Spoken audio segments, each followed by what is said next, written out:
everyone, and welcome to our opening round of the Liqui Moly Pro Sport Bike Championship from Shannonville Motorsport Park's Pro Track, part of the 2016 Mopar Canadian National Motorcycle Road Racing Championships. I'm your series announcer, Frank Wood. This CSBK national race coverage is brought to you by Dalton Timmis Insurance, Motovan, and Magneti Morelli. Well, we're getting ready now for the start of the Liqui Moly Pro Sport Bike National Championship Final. The riders are on the grid now. We're going to send them out for one sighting lap, and as they make their way around this course, we will give you an introduction of the riders who will be competing in this 18-lap National Championship Final. Let's start at the back of the grid and acknowledge the number 17 rider, Jeff Williams, out of Kingston, Ontario. Williams, a late entry here. He was not in qualifying yesterday, therefore he will start from the back of the grid.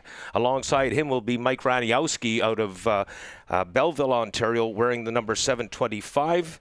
And alongside him on the number 77 machine, Grant Smith out of Ottawa, Ontario. Filling out the row is number 217, rookie rider Martin Côté out of Ile-Perrot, Quebec. And we'll move up to row number 2. Starting from P7 on row number 2 out of London, Ontario, riding on the number 310 machine is Philip Liqui. Alongside him, another rookie pro rider that wears the number 16. He hailing in from Quebec as well, Alex Coelho. And rounding out the line on row number 2, out of Mississauga, Ontario, mounted on the Honda, number 8, Brent Strong. We'll now move up to the front row and acknowledge our top 4 qualifiers. Number 76 out of Saint-Marthe, Quebec, on the Honda is Louis Rafa. Alongside him on the number 15 machine, a man returning to CSBK Racing after a brief hiatus, Michael Taylor out of Toronto, Ontario, mounted on the Triumph 675 Triple. Then we have in second position, second fastest qualifier, of course, number 46, Tommy Casas out of Peterborough, Ontario, on the Yamaha. And on pole, the reigning champion, two-time sport bike champion of Canadian racing, number 1 from Caledon, Ontario, Kenny Reedman. Having a look on board, having a good idea of what it's going to look like from the front row there, Frank. And I think it's important to mention Taylor hasn't raced in this class for a very long time. He was a front runner over 20 years ago for Kawasaki in this category. And we're all watching to see how he's going to do in his return to serious pro level 600 class racing. Well, Taylor and Kaz both have something in common, although they're at the other end of their careers, as it were. Kaz is just getting started and Taylor winding down, I would say. But both riders are caught in a last-minute catch and 3 weeks to get ready. They're under starters' orders now. And Reedman on the far right for viewers on the number 1 machine, he launches, but oh my goodness gracious, look at the start that Tommy Casas has pulled here. What a gunfighter, Colin. He has sprinted into the lead of this, and he's gathered up about 6 bike lengths right off the start. And Taylor got boxed in, he wheelied, got squared off, and actually made a couple of moves there. He looks like he's up to 3rd, so already lots of excitement from number 15. Reedman quickly tucks in behind Casas, and then we have Taylor on the 15 bike and the 76 of Louis Rafa running in 4th spot as they start their first run up into the hairpin, turn number 10, and now they'll take the run down that Fabi straight away. And of course, Reedman tucks right in behind Casas. I wouldn't be too surprised to see him try to make a move early, and there he goes, makes his move early, swings out to the right, and makes a good clean pass on Tommy Casas and leads him in through turn 11. Now, possibly the best thing Casas can do right now, Colin, is go to school. Well, that Sturgis cycle Kawasaki, brand new this year. He won 2 titles, the last 2 titles for Triumph. Now he's on the ZX6R, and that is a really strong machine built by Scott Cameron. And I think Thomas should try and hang on. I think it's going to be really hard to do. Practice and qualifying suggested that Reedman has the pace so far against these other top pros. Lap 1 complete, and we start lap number 2. Kenny Reedman on the Kawasaki, Tommy Casas on the Yamaha, Michael Taylor on the Triumph, and of course Louis Rafa on the Honda. So a good mix of manufacturers up there and a real mix of riders from young to old. Great shot on board there from Rafa's Honda in 4th. Get an idea of what it's like. The turn they're going through now, that big fast right-hand sweeper, really bumpy corner with a lot of asphalt changes you have to deal with, and looks like Kazaz is in a good spot to try to draft for the lead and match Reedman's move from lap 1. Top 4 riders are starting to gap themselves a bit from those in pursuit, and Kenny Reedman, speaking of a gap, is pulling away. He's getting very small in the eyes of Tommy Kazas, running in second spot. Yeah, that Reedman move onto the back straight, he really picked up some time there. A really nice drive, and obviously that Kawasaki's fast. Hey, you know who's going to school right now is Louis Rafa. He is right on the back wheel of Michael Taylor, and no doubt paying attention. He moves up alongside Taylor, heading into Allen's corner. Doesn't quite get the job done that time around as Taylor silently closes the door on him. And that was a nice move by Rafa. It didn't quite work, but he's having a look. It's really early. He knows it's a possible move there. The pavement's pretty good. Rafa is definitely pouring the pressure on Taylor. Of course, Rafa had that breakthrough win at St. Eustache last year in the rain. Brilliant effort on the Honda, and he's looking for a podium here. Rafa was also doing very well in Edmonton last year. You may remember Colin had the lead in the pro sport bike race before he had a mishap. So he definitely has the speed to run up front if he can make his way up there. But already we see that Reedman's establishing a healthy lead here, and I think Rafa may be starting to get a little frustrated. He wants to break clear of Taylor and hook up with Tommy Kazas and Kenny Reedman. Now the rider swinging off to the right there. I suppose Kazas is perhaps trying to shake Taylor off his tail and not give him that draft. And in the back there you can see Brent Strong on his Yamaha having one of his very best runs. Very impressive, and I think he has a rookie pro right on his tail.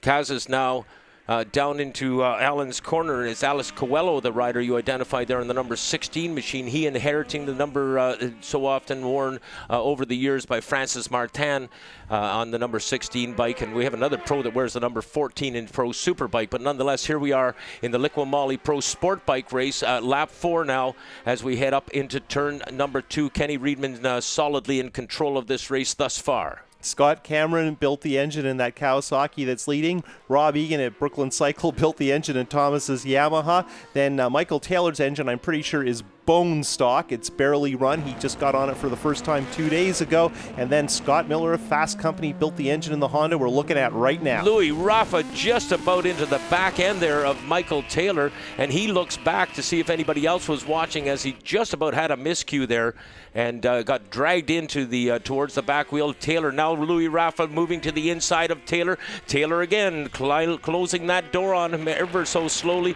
but making sure that Rafa has nowhere to go. Rafa now right behind Taylor. They head up in through the S's, now down into Allen's once more, and Rafa moves on to the inside. He's gotten past Taylor this time. Taylor on the rebound. Nope.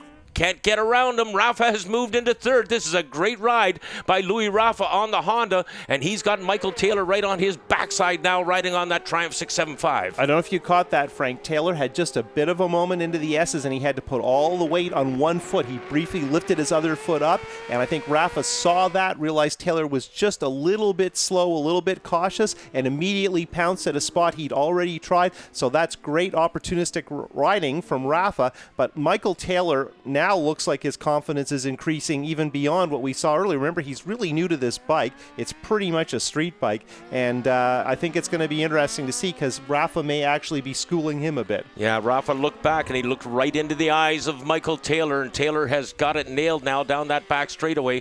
The Fabi straightaway will get they up to their highest speed and in through turn 11, which is possibly the highest speed corner on the racetrack. Good shot there on board, and we're looking at the pace heading towards the grandstands, heading pretty much straight south towards the county, and Rafa trying to hold off Michael Taylor, and man, one of the toughest things to do in Canadian racing in the history of the sport has been holding off Michael Taylor. Yeah, I don't think Taylor's going to be satisfied with sitting back and forth too much longer. Taylor tailing Rafa right now, and perhaps watching Rafa's lines and trying to find the good spot to get the job done, but he's not quite close enough to put an assault on just yet, Colin. Yeah, and Taylor, I'm not sure he's in a rush really to make the move right now. It's probably good for him to follow, but I know Michael, he won't be satisfied with anything less than a podium in his return with that GP Cycles back Triumph, so it's going to be fun. And of course, the Triumph in theory has a little bit more mid-range. It's a 675 triple, and there we see Rafa looking again. Yep. And if I'm Taylor, that's a total motivation motivator. Absolutely. Don't look back, I think, is the phrase they quite often tell riders. Now, Casas following Riedman down in through 11. We pick up on Louis Rafa as he's chased through the turn 11 right-hander, and Taylor using up a lot of racetrack on the exit of 11. Well, Taylor's a consummate pro. You know, he could probably ride this track in his sleep. He has thousands of laps here, a lot of them in the lead of pro superbike races. You know, remember, 20 years ago, Michael Taylor was winning the Canadian National Overall Championship for Kawasaki. I remember him at Road Atlanta on a Kawasaki 600, putting it on an AMA podium. So Michael Taylor really knows how to ride these bikes. 7 laps into this 18-lap contest, and Kenny Riedman continues to lead. Kenny Riedman with the lead. I think he's extending this lead, Colin, even as we watch him. Tommy Casas losing sight of him, and now, if anything, Louis Rafa might be the one to challenge Casas. Well, that would be good, but I honestly think, as much as it's not a very exciting metaphor, this is Riedman hatching an egg, right? He's got the pace. He's battled with all the front runners in the last 2 years. He's taken the championship twice, and by the way, Rafa's looking back again, and I think that, really that Kawasaki right now has the legs. That bike is easily capable, and Riedman is at the peak of his game. Is Rafa making a mistake by looking back like that? Because he's doing it every lap, Colin. When they come out of the hairpin, he glances back to find out if Taylor's still there. Well, it depends on the outcome. I know it's going to be a motivator for Taylor. I know with my racing, I never, ever look back, particularly if I thought someone was close, because, if I'm the guy behind and you look at me, that gets me moving, right? Yep. I know I'm in your head. And so I would counsel people, try not to do it if you can. Taylor knows this game well enough that when he sees Rafa glancing back like that, he knows full well that he can chalk that up to advantage Taylor. On board with Taylor here through the very fast turn 2, pretty bumpy. Now this next turn, which is 3 or 8, depending on your point of view, has so many pavement changes, sealer, concrete, really tough to gauge the traction. It's super, super hot today, which is good, but the track's actually suffering from the heat and starting to get a little bit greasy. It's been just crazy warm, and look at Rafa on that 600 spinning the tires. We're on board with Michael Taylor right now, and we're right on the back wheel of Louis Rafa, chasing down that straightaway. Now he's into the soft air. Colin, can we watch for a pass? Is he going to make it do? No, he sticks behind Rafa. I think we got to say that Rafa Honda is a pretty fast Honda. That's a really good bike. It's well developed. He's been riding it for a while, and I know a lot of effort has gone into that engine. So full marks to Rafa. He's using that horsepower well. And of course, our next round is St. Eustache, his home track. It's right near his house, so he's going to have a good ride there too. Yeah, no doubt, and he's won there before. This man has tasted the sweet taste of victory, and he knows what it's like. He'll hunger for more as his career goes on. Lap number 9 now in the books. Taylor still hunting Rafa. We catch sight of Tommy Casas on the 46 machine peeling off through turn 2 here, and now Taylor has gone hunting. He is right on the back wheel of Louis Rafa. Oh, he just about touched wheels there. He moved up very, very close to Louis Rafa, but I'm sure Michael Taylor has got the skills to make sure that he doesn't have a collision. Now up into the hairpin, Taylor to the inside, bingo, into third spot. Now Rafa returning the favor, looks over to his side, and Taylor pulls away. Now we're on board with Michael Taylor looking back at Rafa. Rafa pulls out in the draft. No, not quite enough momentum to carry him through. I think it was possible, and he thought better of it. I mean, a little bit of a wide line by Rafa set up the move by Taylor. Taylor's using all the track and up on the curbs, which can be a little risky at that place they used to call Ruben's Patio. We're in the final half of this race now, working lap number 11, I believe we're on right now, with Taylor still leading Rafa, and if anything, Rafa has fallen off Taylor's pace ever so slightly. We are exactly at the halfway mark of this 18-lap race, so we start lap number 10. And again, we pick up on Taylor being chased by Rafa. This is the race within the race, Colin. Well, and the question really is now, how secure is Casas? Because he seems to be pacing himself. He doesn't look like he's going to have a crack at Riedman. Looks like second's going to work. But I think these two battling have decided, or not necessarily decided, but the lap times due to their competition have pushed them up towards Casas. So I sure hope he's got a pit board that's warning him, because they visibly closed the gap. And of course, Rafa's going to chase Taylor, right? He wants that spot. We're fighting over second and third. Only 2 of these guys are going to make the podium, and I'm pretty sure that they've caught up to Casas a fair bit. The wily veteran Taylor, of course, when he comes out of the hairpin there, swings way over to the right to elude help me with this one, Louis Rafa, sorry, to elude him to get away from Rafa so that Rafa can't tuck in behind him and make use of the draft. And I think just generally when you watch them, Taylor just uses so much track. Watch his entrance into this turn. He goes pretty close to the edge. He's moving the grass on the side of the wall there. And you know, Michael Taylor isn't doing that to be intimidating or anything. That's just what he's learned.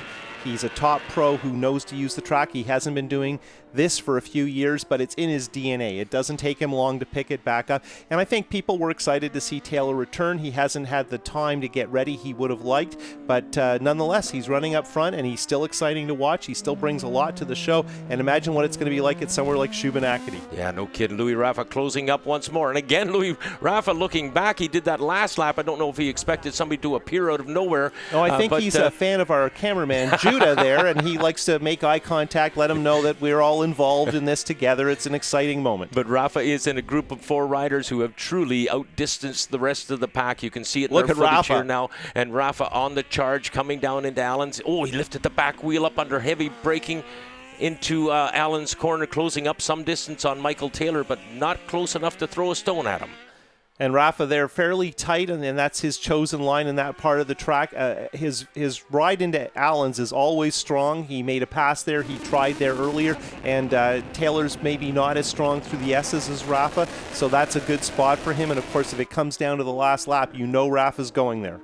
Well, I was going to suggest, Colin, that Rafa's best game plan would probably be to stay behind Michael Taylor for as long as possible. Last lap would be ideal because you know full well once you put a pass on Michael Taylor, he's definitely going to have to return it. And you can see Reedman really hasn't pulled any more of a lead. And again, I don't mean to diminish everyone's effort, but I really think Reedman is in control of this. He can run these laps, no problem. He is not hanging it out. And he knows he's got a safe cushion there. He's getting the pit signals from pit wall, and he's just on cruise control right now. Now, having said that, if by chance this race between these three men, Casas, Taylor, and Louis Rafa, if this pace should bring them up to within striking distance of Reedman, rest assured he'll get the pit signal and establish a distance again. Yeah, and I'm sure Thomas Kazaz is getting a pit signal, but he is not responding to the degree. You can see there's lots of people waving on that wall, and the wave is always the sure sign that your crew does not want to see you displaced down the order. And you know, we again, only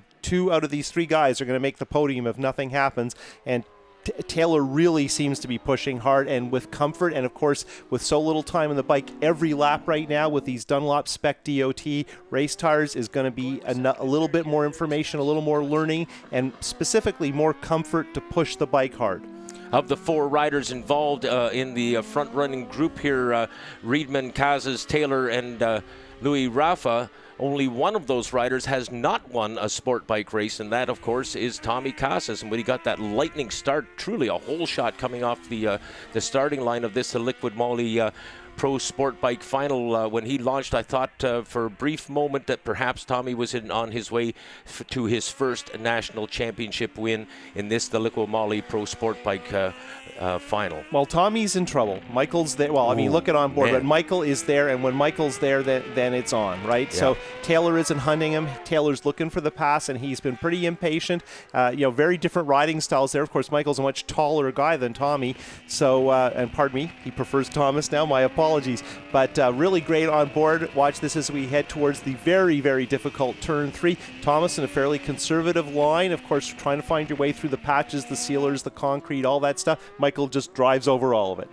What has happened to Rafa? Rafa was right in this race and oh man, look at that pass by Taylor. Wow, he pulled that one out of the holster in a hurry and pulled the trigger and has moved into second spot. Now Tommy Casas looks back, and then I think they like our cameraman, those 2 guys. Casas looks back, and of course Louis Rafa doing the same yet again, but Rafa is well off the pace now, it seems, Colin. No, I think Taylor really pushed through, and now Tommy's going to try and hang on, and Rafa has been, it's hard to say, but scrubbed off a little bit. It's not impossible to make it up, but it's going to be hard late in the race. And of course, at this point, the tires are starting to tell you to be careful, and it is crazy hot here. This is a very good place for Tommy Casas to be. Correct me if I err, Colin. Here's our sophomore rider. He was co-pro rookie of the year last year. Stood on the podium for the very first time.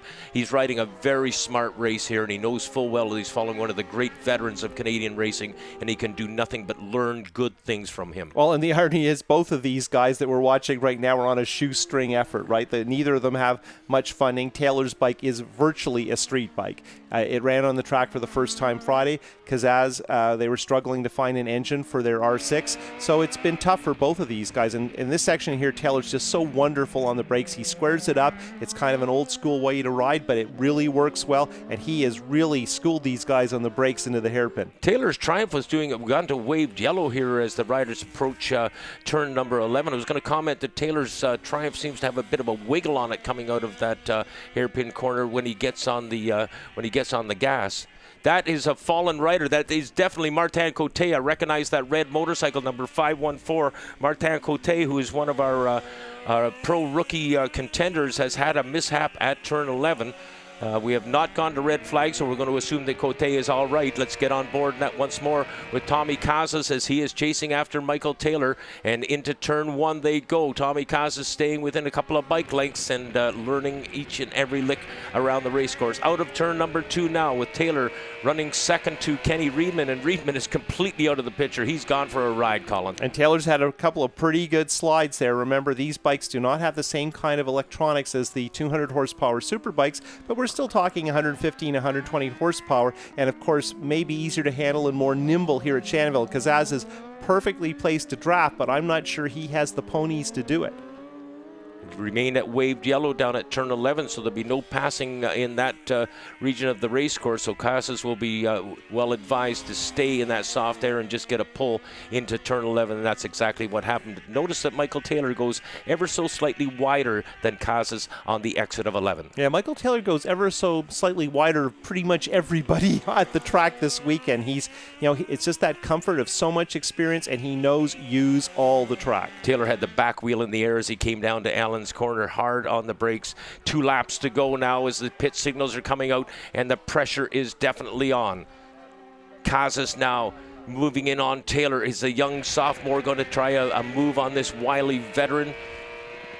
We talked about the possibility of Rafa doing that, and my suggestion to Casas is the same thing I commented about Rafa. If you're going to do it, wait late. Don't do it too early. Don't give Taylor a chance to respond. Well, also, Taylor's changing his lines a bit, and I think that's a little bit of conservative riding to make sure he doesn't open the door for Kazaz. And, here we are on the backstretch, and that should be a good opportunity, but I think that Thomas's bike isn't quite that fast, and the Triumph just seems to get that little bit of a jump coming out of the hairpin, and that's enough. Obviously in the brakes they close it up, time, speed, distance, it's the same relationship, but Taylor really uses the road. Look at him right on the edge of the curve there. Remember well that when Kenny Reedman rode for Triumph, when they were running in the States, they had the fastest motorcycle on the track.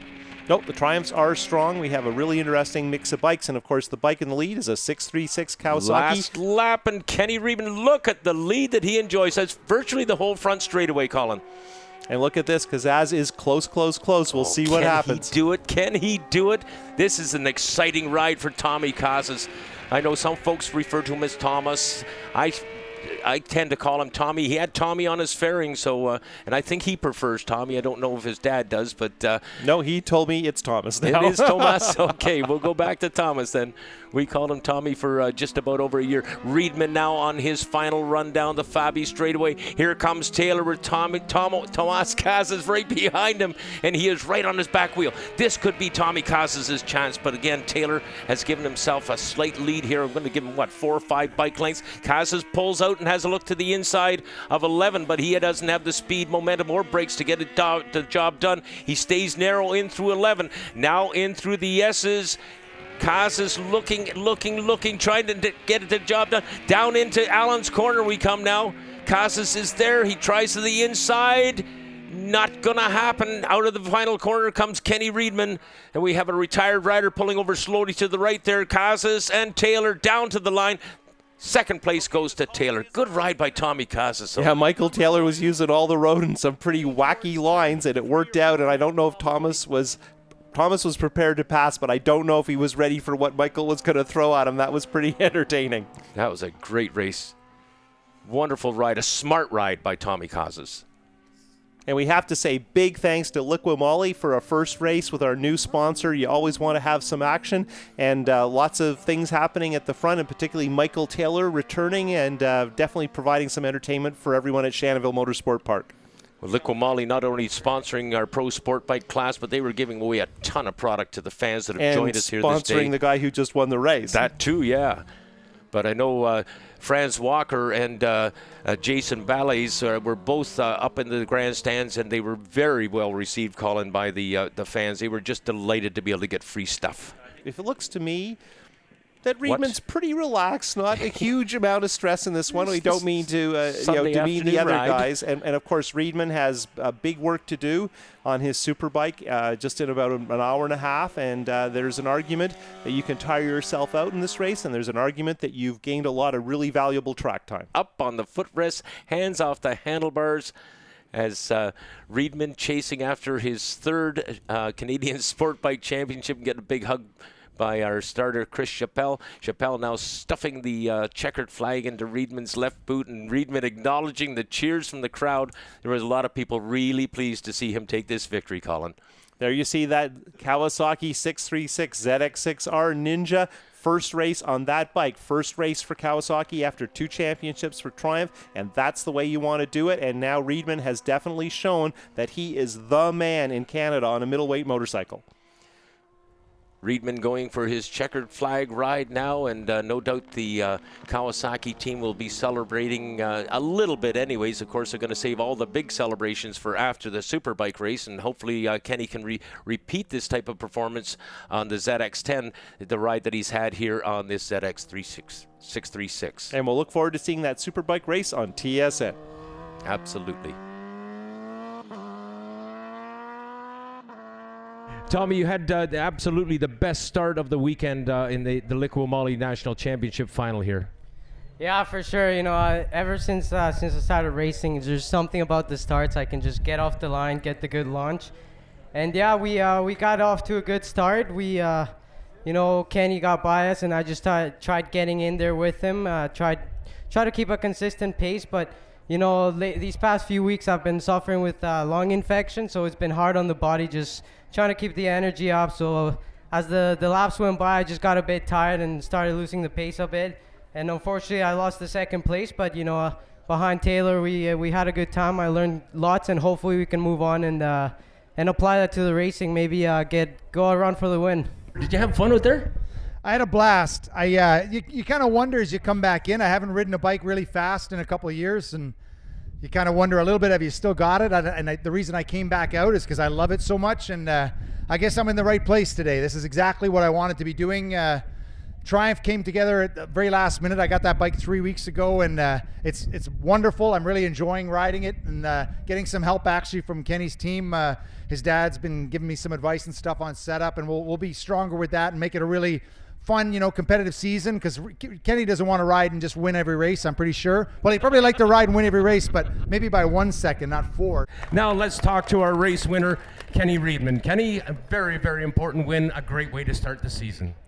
Yeah, it's great to start off with a win on a new bike. This ZX6R has just been running great, right out of the box. I don't even think we turned a clicker on it since Thursday. So, it's set up really good, felt really comfortable.